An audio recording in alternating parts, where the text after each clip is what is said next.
For now, I will let these headlines shown here speak for itself. Narinig po natin ng paulit-ulit at nakondisyon na rin po ang ating mga utak na galit si former President Duterte sa droga. Sabi nga po niya sa ating law enforcement, pag may sangkot sa droga, kill, kill, kill. Ngunit the link between former President Duterte and drugs begins with the testimony of two resource persons. Ito po ang tale of two shipments, istorya ng dalawang shipment. At parehong dawit ang mga pangalan ni Honorable Paulo Duterte, Attorney Mans Carpio, and Michael Yang, anak, son-in-law, economic advisor at malapit na kaibigan ni former President Duterte. Sobrang nakakagulat na balita. Grabe, Congressman Romeo Acop. Pinakita kung paano pinapasok ni Duterte dito ang drugs. Ayon sa nakalap nating impormasyon, tumestigo na si Romeo Acop, na mismong si former president ang nagpapasok dito ng drugs, kung saan involved dito ang anak niyang si Pulong at Attorney Mans Carpio, asawa ni VP Sara. Pinakita na lahat ni Congressman Romeo Acop, isa-isa niya nilatag na ang mga ebidensya. Tara, panoorin natin. Magandang gabi po sa inyo lahat. Mula po sa opening ng pangalawang yugto o Season 2, kumbaga, ng ating mga pagtatalakay dito sa Quadcom, ay narinig po natin ang mga statements given to us by our resource persons, Mr. Taguba, Mr. Guban, and Mr. Asierto. At hindi pong nasilip ang affidavit ni Mr. Las Cañas na ngayon ay witness na sa International Criminal Court. Kaya naman po siya ay naka-embargo at hindi humarap dito sa atin sa Quadcom. Each of these individuals all carried with them intimate knowledge of the inner workings of the drug trade in the Philippines. At ano po ang similarity nila? Lahat po sila ay nagsalita at nagsiwalat ng ibang version ng war on drugs at nagdawit ng mga pangalan. At dahil dito, lahat sila ay nagdusa and they earned the ire of then former President Rodrigo Roa Duterte.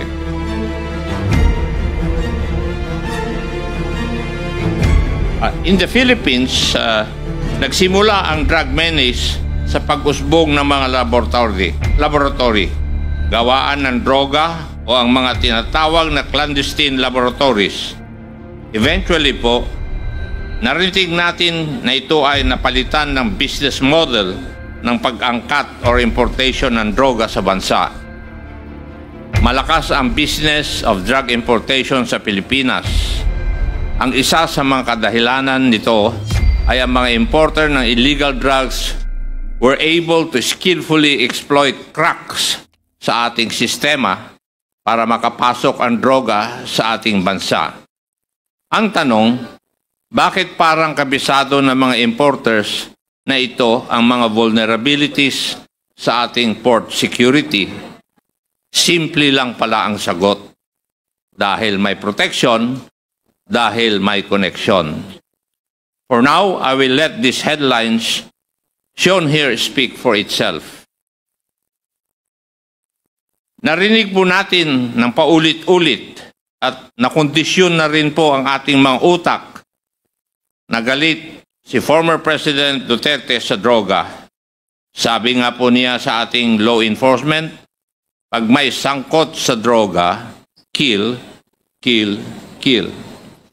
Ngunit the link between former President Duterte and drugs begins with the testimony of two resource persons before this committee, Mr. Mark Taguba and Mr. Jimmy Guban. Ito po ang tale of two shipments, istorya ng dalawang shipment. Dalawang shipments kung saan sumabit si Mr. Taguba at Mr. Guban ay nangyari noong taong 2017 to 2018. Yan din po ang taon ng height of the war on drugs ni former President Duterte. Kapansin-pansin na kahit magkaibang shipment at ibang transaksyon ang pinag-uusapan, ang detalye ng dalawang kwentong ito ay pareho. Pareho pong bilyon-bilyon ang halaga ng Shabong ipinasok, 6.4 billion in 2017 at 3.4 billion in 2018 na pareho pong nakatago sa mga gamit industrial, metal cylinders in 2017 and magnetic lifters in 2018. Parehong pumasok sa Manila International Container Port at parehong dawit ang mga pangalan ni Honorable Paulo Duterte, Attorney Mans Carpio, and Michael Yang, anak, son-in-law, economic advisor at malapit na kaibigan ni former President Duterte.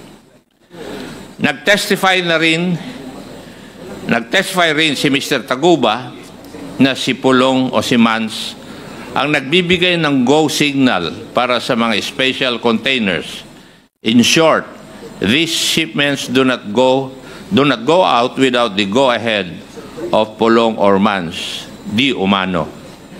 They allegedly control these shipments. Ito po ang mundo na napasukan ni Mr. Taguba, gaya ng sinabi niya sa atin, dahil gusto lang niyang magnegosyo. Kung gusto mo madali, lumapit ka sa Davao Boys. Yun po ang turo sa kanya. Yan po ang ginawa ni Mr. Taguba. Lumapit siya sa powers that be. Makikita po natin dito na baka meron ngang kailangang ayusin o baguhin sa ating mga batas dahil mukhang ang mga maliliit lamang na tao ang napapatawan ng sentensya. Ayon naman kay Mr. Guban, ang may-ari ng shipment sa kanyang kwento o ang shipment noong 2018 ay sina Mans Carpio, Pulong Duterte at Michael Yang. Naulit na naman ang mga pangalan na nabanggit ni Mr. Taguba. Ayon kay Mr. Guban, hindi niya pinangalanan ang tatlong ito sa pagdinig dati sa Senado dahil sa banta sa kanyang buhay at sa kanyang pamilya. Sino ba naman ang hindi matatakot? At dahil iba ang pinangalanan niya sa Senado, siya ay sinabit sa kaso at ngayon ay nananatiling nasa kulungan. Paano po ito nakakalusot? It's a crack in our system, a crack in the Bureau of Customs, ang TARA system. Simple lang po yung TARA system. It's grease money, lagay, given to the officials of the Bureau of Customs, among others, push them to push them into a more simple assessment of inbound goods. Halimbawa, aabutan ng 1 million pesos para hindi na ma-x-ray or buksan ng container na papasok. According to the tale of two shipments na nabuo sa testimonya ni na Mr. Taguba and Mr. Guban, ito po ang estilo ng mga illegal drug importers. Magbabayad ng pera sa mga opisyal ng BOC para mabilis na makalusot ang kanilang mga shipments. Oo nga naman, di ba? Papaano madidetect ang isang shipment of suspected dangerous drugs kung simple assessment lang, walang x-ray or kahit anong form of physical examination? Ang mga nasangkot na pangalan sa ating tale of two shipments ay dapat palang matagal nang iniimbestigahan. These were all laid bare some time ago by Eduardo Asierto, an intelligence officer, a person in hiding for 6 years now just because of his intelligence report. Nagkamali siyang pangalanan, si Michael Yang. Oo, pinapapatay siya ni former President Duterte dahil sa kanyang report at dahil ginawa niya ang kanyang trabaho. At sino naman itong si Colonel Eduardo Asierto? Si Colonel Eduardo Asierto ay isang narcotics operative na nag-verify at nag-imbestiga ng mga illegal schemes na nangyayari po sa Bureau of Customs. More than the reports covering the Bureau of Customs, Colonel Eduardo Acierte prepared thorough reports which he shared with the Quad Committee on the involvement of Michael Yang, Johnson Chua, and Alan Lim in the illegal drug trade in the Philippines. Ayan po ang diagram ni Colonel Acierte kung saan makikita na si Michael Yang kasama ang kanyang mga business partners, Mr. Alan Lim and Mr. Johnson Ko, ay tatlo sa critical na bahagi ng operasyon ng droga sa ating bansa. Ayon sa diagram, si Mr. Alan Lim ang local source. Si Mr. Yang ang taga-ayos ng importation side at si Mr. Ko ang distributor. Ipinapakita rin ng slide na ito kung gaano kakomplikado at organisado ang network. Ito po ay end-to-end, kompleto from supply to distribution na may kasamang na ring money laundering operations. Itong mga personalidad na ito ay pamilyar sa atin. Ilang beses na rin lumitaw ang pangalan nila sa Quadcom. Si Alan Lim ay kilalang asawa ni Rose Nono Lim. Si Michael Yang, economic advisor of former President Duterte. And itong si Johnson Ko naman is the person known to have financed and established the infamous Dumoy Laboratory. The incident concerning the Dumoy Laboratory is where Michael Yang, as it would appear, started to build his bones in the drug trade. Matatandaan natin na ang kwento sa Dumoy Laboratory ay nagsimula mula sa 2 container vans na dumating sa Davao, which Michael Yang and a certain Panther received. Thereafter, pumunta sila sa isang warehouse na nire-rent ni Alan C. At this time, Michael Yang's involvement in dangerous drugs was just very small. His only task was to transport precursor materials necessary to create shabu. Ang role niya po niya noong circa 2004 ay ang i-transport ang precursors mula sa port to the laboratory. Ito ang napag-usapan natin sa Dumoy raid. 6 na Chinese nationals ang namatay. Base sa raid, na-discover nila na si Alan C. at si Johnson Chua ay ang mga may-ari ng warehouses at laboratories na ni-raid. Mula po sa investigasyon natin dito sa Quadcom, nalaman po natin na hindi ma-account kung ano po ang nangyari sa mahigit 10 pang naaresto ng mga Chinese sa raid na yon. Mahalaga po itong Dumoy raid na ito dahil ayon mismo kay former President Duterte in a recent interview, inubos daw niya ang mga sangkot dito. Later on in 2005, affiliates of Alan C. were arrested and warehouses rented by Johnson Chua were discovered in the provinces of Bukidnon and Cagayan de Oro. It seems that Johnson Chua did not learn its lesson from the tragic Dumoy incident because after 9 years or in 2013, may mga lumabas muli na report tungkol sa illegal activity ni Mr. Johnson Chua. And it was at this time when the close relationship of Michael Yang to then Mayor Rodrigo Duterte became public knowledge. From receiving shipments of precursors from the ports and transporting them, malayo na ang narating ni Michael Yang.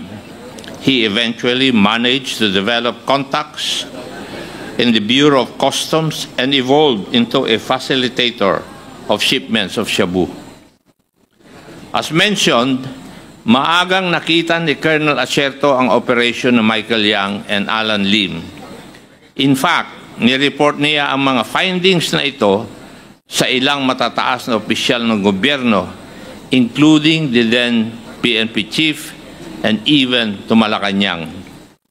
Ang malungkot po dito, walang nangyari sa mga reports na ito, nabaon sa limot hanggang naungkat muli dito sa Quad Committee.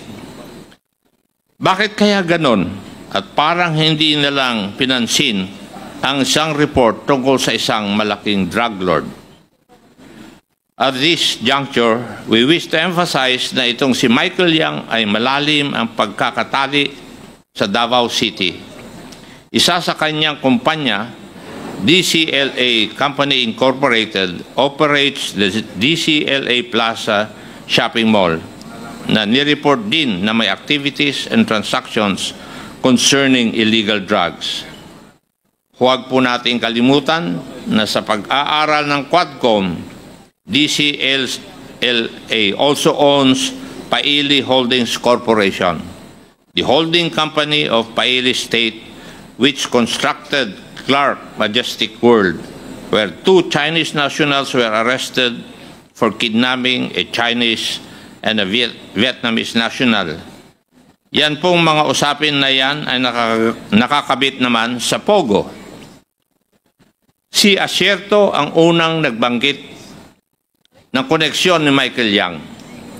Pero imbis na umaksyon o mag-imbestiga pa na mas malalim, former President Duterte resorted to threatening the life of Colonel Asierto. Akala ko ba war on drugs tayo? Anong nangyari? The reports relayed to us by Colonel Asierto only support the participation of several high-ranking officials, including Senator Bato de la Rosa, Director General Aaron Aquino, Senator Bongo, Director General Wilkins Villanueva, and of course Alan Lim, Michael Yang, Li Wenxiong, Johnson Chua, and Yan Yishu. Umabot po sa matataas na opisyal na ito ang report ni Colonel Asierto. Inuulit ko po, walang nangyari. Nariyan din po si Arturo Las Cañas, a self-confessed former original member and hitman of the Davao Death Squad and a retired police intelligence operative and investigator. Unang lumutang ang pangalan niya sa mga investigasyon noon sa Senado noong taong 2017. Una, sabi niya walang Davao Death Squad. Ngunit binago niya ang kanyang mga binitawang statements sa Senado at agarang itinuro si former President Duterte. Sa kanyang 186-page affidavit na nakita rin ng Quad Committee na kwento ni Las Cañas ang tungkol kay Mr. Duterte at mga taong lagi niyang kasama, whether it be about drugs or about kill orders. Nagtatandem po ang usapin ng droga at ang extrajudicial killings or EJK. Incidentally, in his affidavit, Las Cañas recounts the infamous Domoy Laboratory. Ibang tao ang nagsabi, ngunit pareho ang kwento nila. The most compelling point of the narration was the fact that Las Cañas and company supposedly received 500,000 pesos from former President Duterte himself after 11 Chinese nationals who were Shabu Laboratory chemists and workers were killed. Maaalala po natin na inamin din ni former President Duterte na inubos niya daw ang mga ito. Bakit kaya pinapatay ni former President Duterte ang laboratory chemist and workers na isang Shabu Laboratory? Is this not a story that just seems all too familiar? As early as 2004, former President Duterte had already been issuing kill orders to those involved in the drug trade. All for the purpose of what? Eliminating these people in the name of drugs or in the name of competition. Whatever the reason, patay pa rin po sila. Just like Colonel Asierto, Las Cañas also makes the connection between Michael Yang and the Domoy Laboratory Las Cañas goes beyond the events that transpired during the raid of the Domoy Laboratory at pinapakita pa niya na si Michael Yang ang naging employer ng mga Chinese nationals working as chemists and workers in the laboratory. Las Cañas also mentions a certain Alan C., who was one of the Chinese nationals apprehended and later killed. Does this not sound familiar? This is just like the tale of two shipments, two separate yet parallel incidents tied together by the same personalities involved. Maaalala din natin na nabanggit ng isa pang resource person ang pangalan ni Michael Yang. Looks familiar. This web of connections among Michael Yang and his associates was presented by PDEA in one of our Quadcom meetings. Dito ay makikita natin ang connections ni Michael Yang with Alan Lin, Rose Nono Lin, Johnson Ko, Hong Jiang Yang, Eddie T. Yang, Willie Ong, all of whom have been the subject of our investigations before the Squad Committee, connected by corporations like Piley Holdings Corporation, Piley State Group Corporation, Golden Sun 999 Realty and Development Corporation, and more importantly, Empire 999 Realty Incorporated. Empire 999 Realty Corporation was discovered bago pa man lang binuo ang Quadcom. A corporation owning a warehouse in Mexico, Pampanga, where 560 kilos of shabu with an estimated cost of 3.6 billion pesos was discovered. The shabu entered the country through the port of Subic and was later on delivered to a warehouse owned by Empire 999.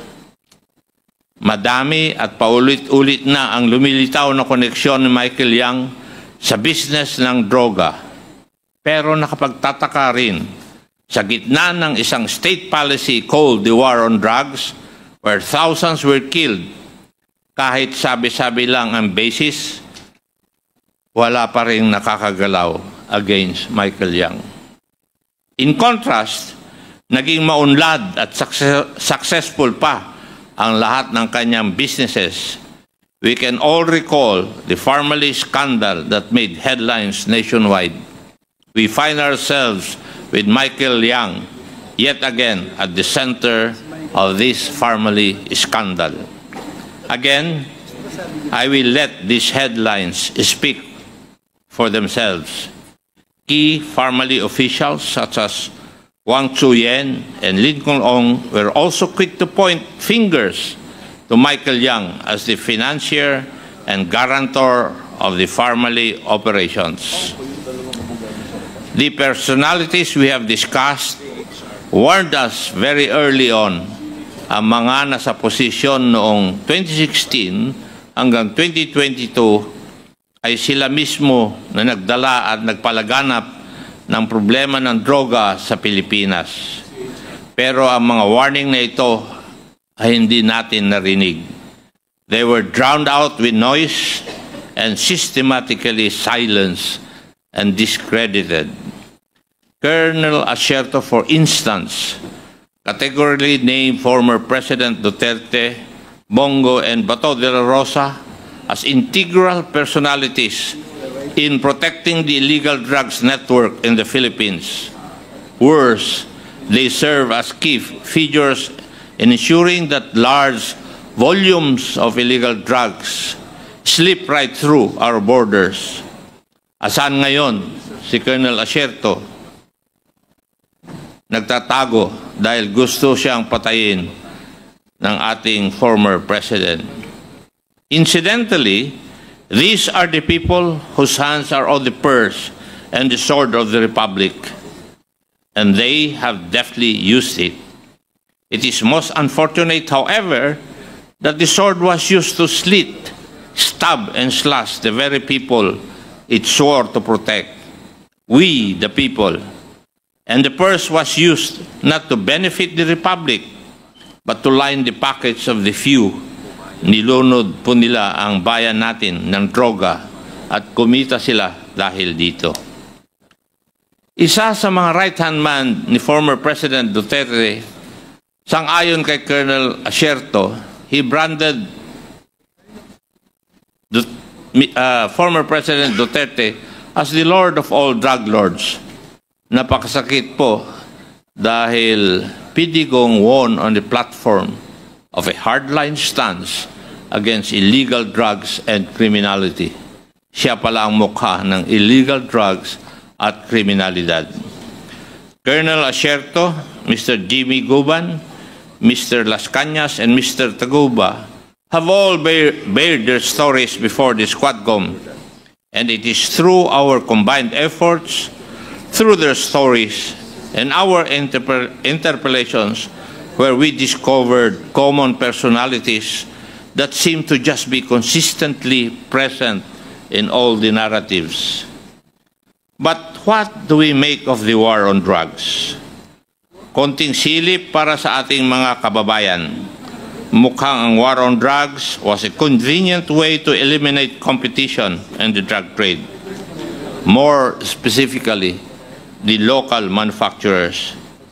Let us remember, ang key feature ng war on drugs ay ang reward system.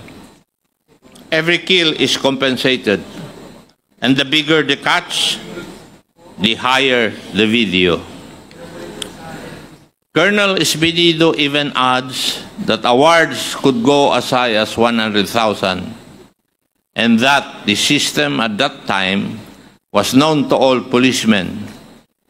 It was such a strong but perverse incentive to play along with the war on drugs. The existence of the reward system is not denied. In fact, ipinagmayabang pa ito ni former President Duterte at ang kanyang mga alipores. This reward system has long since existed in Davao and was transposed in the national scale noong taong 2016. Evidently, this reward system caused the systematic killing of operators of drug laboratories and chemists and those distributors who source their product from these local manufacturers. Ano po ang benefit? Open season na po for drug importers. Ang masama, isa itong naging ugat ng extrajudicial killing. Huwag po nating kalilimutan na napakarami ang namatay sa war on drugs. 30,000 ayon po sa datos. Narinig po natin ang mga pamilya ng mga naging biktima ng war on drugs. Marami sa kanila, ayon kay former President Duterte, ay collateral damages. Shit happens, ayon kay Senator Bato de la Rosa. Ladies and gentlemen, the Quad Committee has started to uncover a grand criminal enterprise, and it would seem that at the center of it is the former president. Napakasakit po nito dahil tayo pong lahat ay nabudol. Mahirap po ang trabaho natin dito sa Quadcom. Walang gustong pumalag sa sistema. Walang gustong bumangga sa isang popular na dating presidente. Pero kami po, tulad niya ay halal ng taong bayan. Kaya ipagpapatuloy po natin ang ating inquiry at sisiguraduhin po naming ayusin ang ating mga batas upang masiguro na hindi na mauulit ang mga kaganapang ating natuklasan. Sa darating na taon at sa mga susunod na Quadcom hearings, tatalakayin po natin ng mas malalim ang usapin ukol sa droga dahil sang-ayon naman po tayo, salot po ito sa lipunan. We will leave no stone unturned. Maraming salamat po at magkita-kita po ulit tayo sa susunod na taon. Marami po salamat. Thank you, Congressman Acop. That was quite a comprehensive report. Ayan po ay produkto ng 12 hearings ng Quadcom.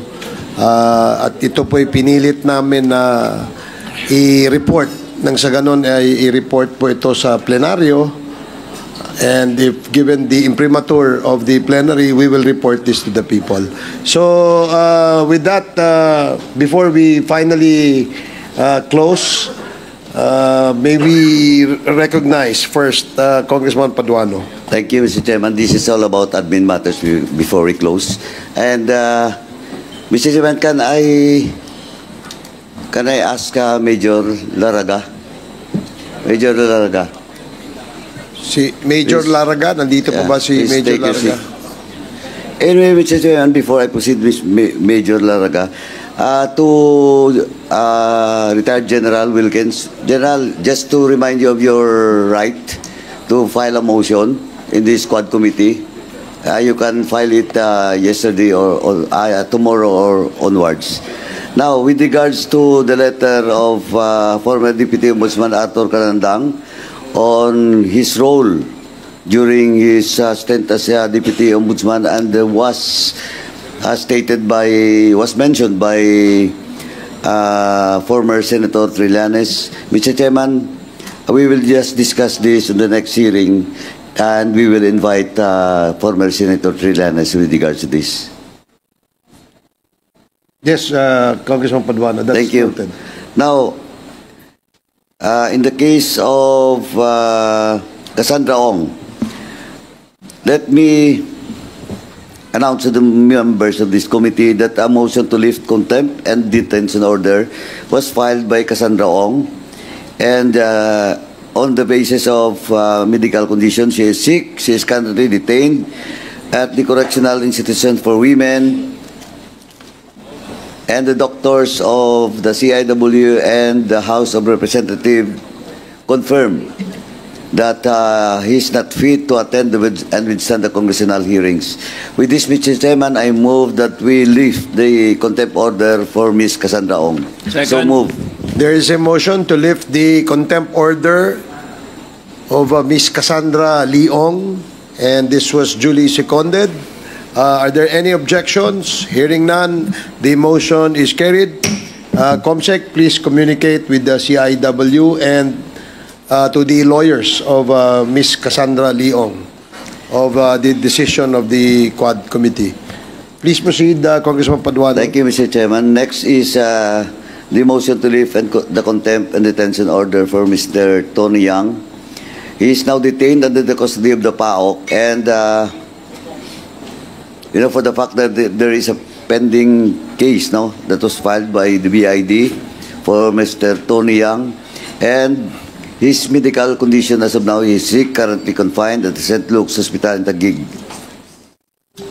with a doctor's certificate, Mr. Chairman. With this, Mr. Chairman, I move to lift the contempt order for Mr. Tony Yang. Second. There is a motion to lift the contempt order of Mr. Tony Yang, duly seconded. Are there any objections? Hearing none, the motion is carried. Comsec, please coordinate with the lawyers of Mr. Tony Yang as well as his doctors. Thank you. Please proceed, Congressman Paduano. Let me proceed, Mr. Chairman, in the case of Ms. Alice Go, alias Go Ping, alias Alice Go. He is now detained by virtue of the court order in connection with the criminal case filed against her, and of course, a contempt order was also issued by this House, Mr. Chairman. With that, Mr. Chairman, since Alice Go is now detained by virtue of the court order, I move that we lift the contempt order for Ms. Go Ping, alias Alice Go. So move, Mr. Chairman. There is a motion to lift the contempt order of Ms. Go Ping, also known as Alice Go, who is now presently incarcerated at the Pasig City Jail. And this motion was duly seconded. Are there any objections? Hearing none, the motion is carried. Comsec, please coordinate with the lawyers as well as the Pasig City Jail. Please continue, Thank you, Congressman Mr. Chairman. Paduano. And lastly, Mr. Chairman, to the motion to lift the contempt order for Major Leo Laraga. Before I move, Mr. Chairman, I just like to remind Major Leo Laraga and of course to the other resource persons and witnesses being invited to this committee, because in your case you filed a Supreme Court certiorari, no? Motion for certiorari in the Supreme Court. Yes, sir. But alam mo naman po, when in fact kayo have talked to the COMSEC, pag hindi po namin nilift yung contempt order for you, alam mo baka buwan ka makakulong. Yes, sir. Until such time that the Supreme Court will decide for it. Yes, sir. Now, in the spirit of Christmas, Mr. Chairman, just to remind you, and you should talk to your lawyer in Yes, regards sir. to that. Yes, sir. So, Mr. Chair, I'd just like to make manifestation when it comes to the certiorari With the indulgence of Congressman Yeah, with the Paduano, yes. indulgence of that would be. I have here my lawyer friends, and it's contradictory. He's asking us to lift the contempt order while he's filing a Supreme Court questioning the mandate and the powers and the authority of the Quadcom. How can that be reconciled? Well, earlier there was the same question that was raised to Major Laraga, and we asked him to confer with his lawyers with respect to the certiorari that he filed before the Supreme Court. Now, sabi nga ni Congressman Paduano, kapag hinintay natin ang desisyon ng Supreme Court dyan, kahit na tayo ay willing naman na desisyonan Yes, ng willing kanyang naman contempt tayo. order, then therefore, he will have to wait and be detained until kingdom come. Now that we are on the verge of lifting the contempt order, perhaps the issue would become moot because hindi na po siya nakadetain. What is the pleasure Well, of... I'm just citing you. I'm not objecting to that motion. I'm just putting that into record because we have a resource person who has been cited in contempt for a violation of our Section 11. And he's challenging that, the very power that we had, the contempt power, and he's challenging that before Supreme Court. So now he's asking the same committee who has cited him in contempt, questioning that power to contempt before the Supreme Court. So to me, Mr. Chair, it's something that is irreconcilable. But then again, I'm just putting that into record because we might face another in the future, another predicament. And this might serve as a lesson, advice we will to welcome Major- anyone who will go up to the Supreme Court and challenge the decision of the committee. And that is their right. And we will respect that.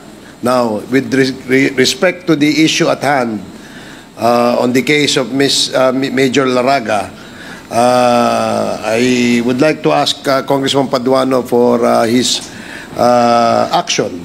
Mr. Chairman, once again, I'd just like to inform everyone that I have talked to Major Laraga a few hours ago, and he apologized for it, for filing a certiorari in the Supreme Court, and I explained to him because there are a lot of cases na dito sa House po na pareho rin sa sitwasyon mo.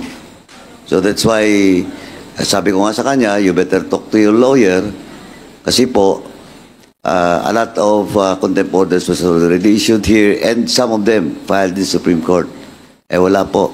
Question of due process, pinapadaan po namin dito sa due process. Well, in fact, even in the case kanina ni General Wilkins, nag-warn ako, binigyan ko pa siya ng pagkakataon na baguhin niya yung previous statement, wala. So that's why I moved to cite him in contempt. Now, Major Laraga, so in the spirit of Christmas,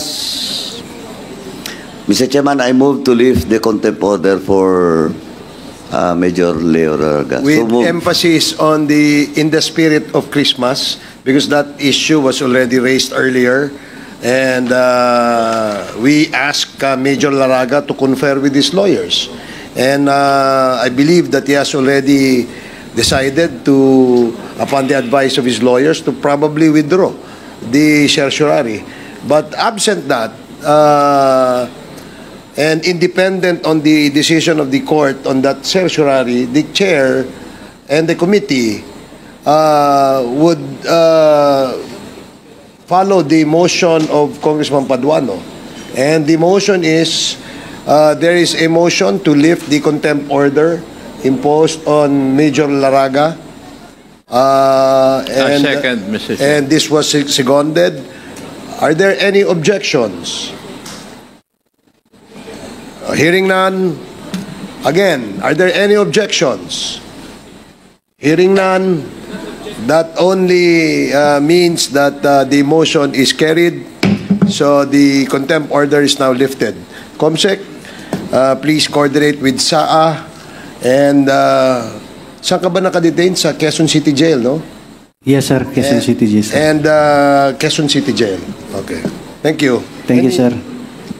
Mr. Chairman, just to update everyone, sa case po ni Colonel Grijaldo, until now po is on process, nasa hospital pa rin. And anyway, if we want to have a meeting, we can do it though by next week or even during the break with regards to the position of this honorable committee to Major Colonel Grijaldo. Yes, that is true. But- and the plenary has given the committees power to conduct hearings even during breaks. So, conducting another hearing via online or via Zoom is possible with the Quad Committee. Yeah, but to inform everyone that the contempt order was already received and signed by Colonel Grijaldo, Mr. Chairman. Okay. And lastly, Mr. Chairman, I would like to announce to the members after this suspension, we will turn over one of the fugitive, no, is a police staff sergeant that surrenders to the Quadcom. Mamaya po we will turn over to the NBI after this the suspension of this hearing. A fugitive? Yeah, a fugitive staff sergeant with a warrant of arrest, and he surrendered. No, certain Staff Sergeant Jerry's Jordan, formerly assigned Station 11 QCPD. So NBI, okay na po ba? Thank you, Mr. Chairman. Thank you, NBI. Thank you. So, where is Mr. Jordan? Nasa holding room. And he will be turned over to the NBI. Yes, Chairman. So he surrendered. He asked Quadcom to turn him over to the NBI. Yes, Mr. Chairman, it was facilitated by friends from the PNP, and he's just asking that he will be in the custody of the NBI while the case is ongoing. So I talked to the NBI, Mr. Chairman, a few hours ago, and they allow us to turn over the former Staff Sergeant Jerry's Jordan. But just to put it on record that you were not cuddling a fugitive. No, nag-surrender po sa atin because of the trust of that person to the Quadcom. Okay. Thank you. Thank you, Congressman Paduano. Since there are no other matters to be discussed, I'd like to thank all our resource persons and ask for your patience. For having or asking you to stay until this late hour of the evening. So I do hope that in the next Quadcom hearings, if ever you will be invited, please attend and cooperate with the Quad. Para po ito sa bayan. So maraming salamat, and our Senior Deputy Speaker will deliver his closing remarks. Well, thank you, Mr. Chairman. At this is my final word for the year 2024. During our first hearing, we convened in Bacolor, Pampanga, up to now. And this is the summation and the fruit of what Congressman Acop delivered, showed to the screen. And I would like to thank my fellow congresspersons, the members of this 19th Congress. Maraming salamat po sa inyong pag-attend na itong napaka-importanting hearing. And of course, the four chairperson of this committee headed by our senior chair, Kong Ace, Kong Dan, Kong Benny, and of course, Kong Karaps, and our Vice Chair, overall Vice Chair Kong Romy Akop. And I would like also to thank all the research persons who cooperate in this hearing na nangyari po dito sa ating Quadcom. And I would like to thank our viewers, almost 1 million viewers from this morning, from different platform. Nagtiyaga po kayo, nasa abroad po kayo, saan man kayo. Maraming salamat po. Kung may problema po kayo, isumbong nyo sa Quadcom. Bago yun.